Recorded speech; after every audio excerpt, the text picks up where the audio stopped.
ইরানের সর্বোচ্চ নেতা আয়াতুল্লাহ আলী খামেনির মৃত্যুর পর দেশটির নতুন সর্বোচ্চ নেতা হিসেবে তার ছেলে মোস্তফা হোসেইনি খামেনিকে নির্বাচিত করা হয়েছে। ইরানের বিশেষজ্ঞ পরিষদের বরাতে ইরান ইন্টারন্যাশনাল ও ব্রিটিশ দৈনিক ডেইলি মেইল সহ বিভিন্ন আন্তর্জাতিক গণমাধ্যমে এমনটাই দাবি করা হয়েছে। এসব গণমাধ্যমের খবরে বলা হয়, ইরানের বিশেষজ্ঞ পরিষদ বিপ্লবী গার্ডের চাপের মুখে ৫৬ বছর বয়সী মোস্তফাকে ইরানের পরবর্তী সর্বোচ্চ নেতা হিসেবে নির্বাচিত করেছে।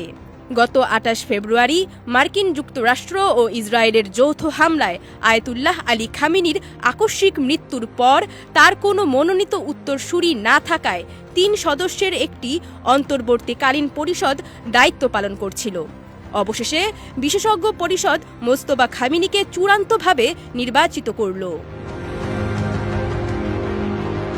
মোস্তফা খামেনি ইরানের প্রভাবশালী সামরিক বাহিনী ইসলামিক রেভলিউশনারি গার্ড কর্পস IRGCর সঙ্গে ঘনিষ্ঠ সম্পর্কের জন্য পরিচিত। ইরান ইরাক যুদ্ধের সময় তিনি সশস্ত্র বাহিনীতে দায়িত্ব পালন করেন।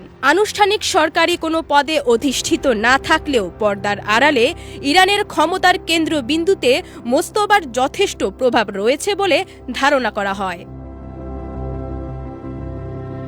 এদিকে মঙ্গলবার ইরানের সংবাদ সংস্থা ফার্স জানিয়েছে, হামলায় নিহত ইরানের সর্বোচ্চ নেতা আয়াতুল্লাহ আলী খামেনিকে তার জন্মস্থান মাশহাদ শহরে সমাহিত করা হবে।